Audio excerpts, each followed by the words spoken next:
Bonjour, je m'appelle Aurélien Montero et je suis le directeur de la filière audiovisuelle à Paris Innov Campus. Aujourd'hui, je vais vous parler de la filière et de tous ses enjeux commerciaux.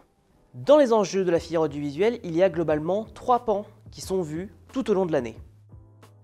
La réalisation, comment on réalise une vidéo, que ce soit pour de l'audiovisuel plus classique, de la publicité, du web, etc. La production, qui inclut tout ce qui va être l'avant, avoir les autorisations de tournage, quels sont les documents qu'on doit fournir aux acteurs, tout ce qui va être du concret pour réaliser la production.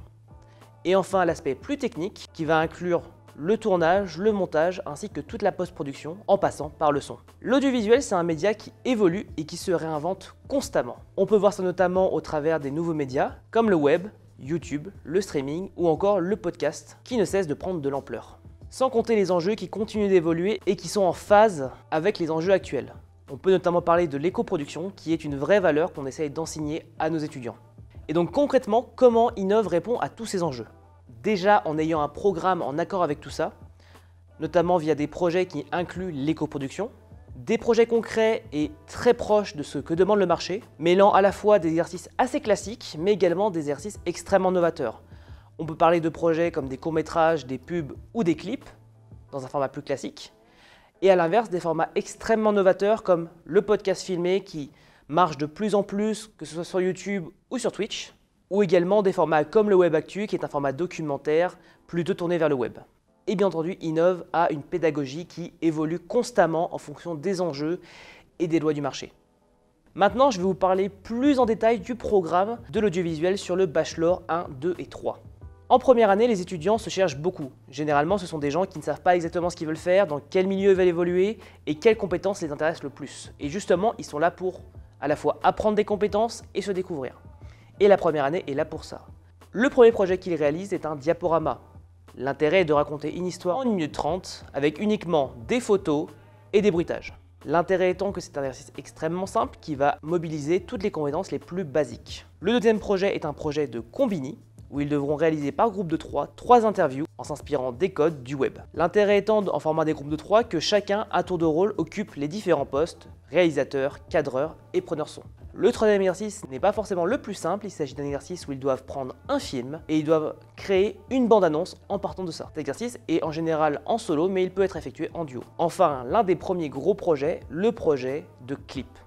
Ils vont devoir réaliser un clip musical par groupe de 5 ou 6. La petite subtilité, c'est qu'à partir de ce projet, ils vont soumettre des dossiers d'intention. Ils vont nous faire part de leurs envies de réaliser un projet sur telle ou telle musique et de raconter telle ou telle histoire. Mais au travers d'un jury, nous allons sélectionner 1, 2, 3, 4 projets dépendant des effectifs dans les différentes classes. L'intérêt de cette phase, c'est de leur apprendre à défendre leur projet, être capable d'écrire un document qui, à la fois, vend leur projet comme faisable, mais également d'être capable de mettre en place et de défendre leurs idées. Et cette phase-là se répétera sur tous les autres projets, sur le Bachelor 1, mais également le 2 et le 3. Enfin, le projet de fin d'année, le court-métrage qui doit durer 6 minutes, qui est un des projets les plus importants pour eux, car il s'agit du dernier projet de l'année. Et normalement, à la fin de ces 5 projets, plus les White Days, ils sauront vers quoi ils veulent se diriger, ce qu'ils ont envie de faire en tout cas, les compétences qui les intéressent. Ils auront ensuite une deuxième année qui va leur servir notamment à découvrir tous les différents domaines, que ce soit la pub, le cinéma au travers de la réalisation de courts-métrages, mais également le web et l'audio, afin de découvrir quels domaines les intéressent vraiment et quelles compétences ils veulent mobiliser dans ce sens.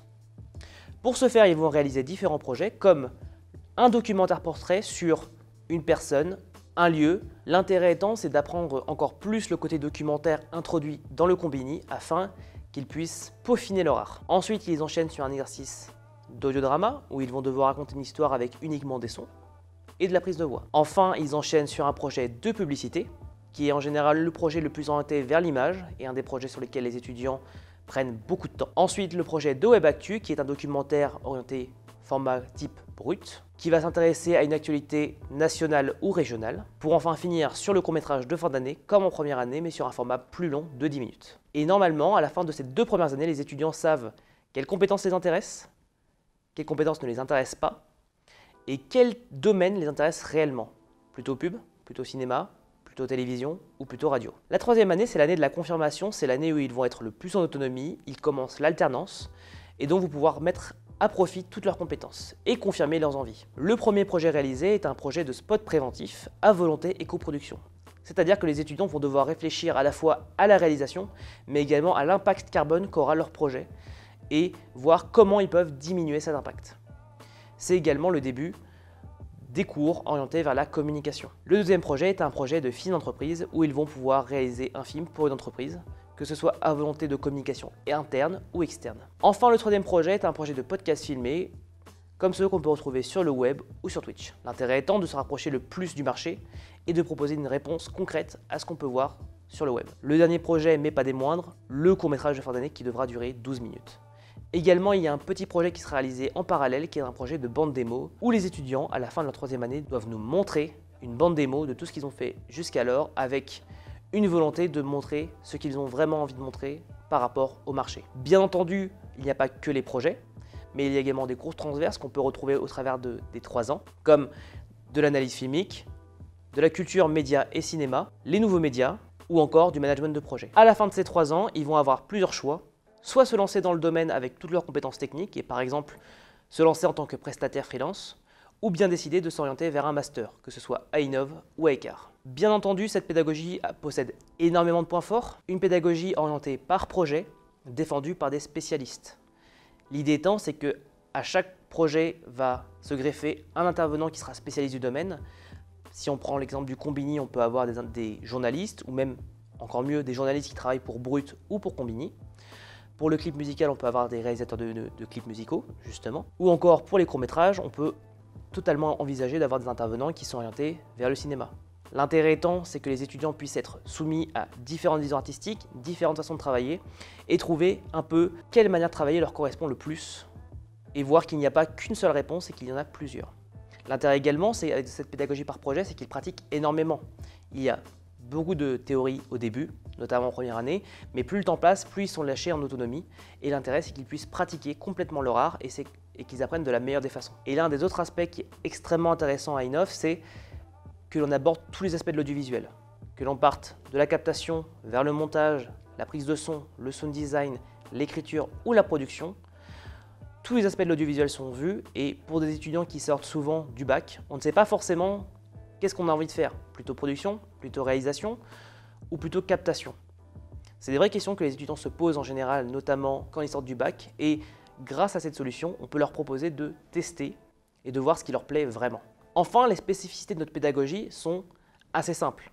Déjà, on a une pédagogie par projet, c'est-à-dire que chaque cours est agencé par rapport au projet. Donc l'intérêt, c'est qu'ils peuvent vraiment mettre en pratique ce qu'ils apprennent en même temps qu'ils apprennent, et lié aux différents domaines très spécifiques. Une de nos forces est également que les étudiants, à la fin de leur bachelor, ont 15 projets réalisés, sans compter les White Days, ce qui leur permet d'être extrêmement présentables pour le marché du travail, car on le sait, dans l'audiovisuel, le concret passe énormément et parle énormément aux personnes sur le marché. Et enfin, l'audiovisuel est une filière qui est tournée vers l'entraide et la bienveillance. Tous les étudiants sont formés afin d'aider les autres étudiants. Ils ont également conscience à quel point aider les autres est profitable pour eux comme pour les autres, et qu'en s'entraidant, ils vont avancer plus vite et plus loin. Voilà, j'espère que vous aurez appris des choses sur la filière audiovisuelle. Si jamais vous avez des questions, n'hésitez pas à me contacter sur mon mail aurélien.montero@innov.com. Merci de m'avoir écouté, au revoir.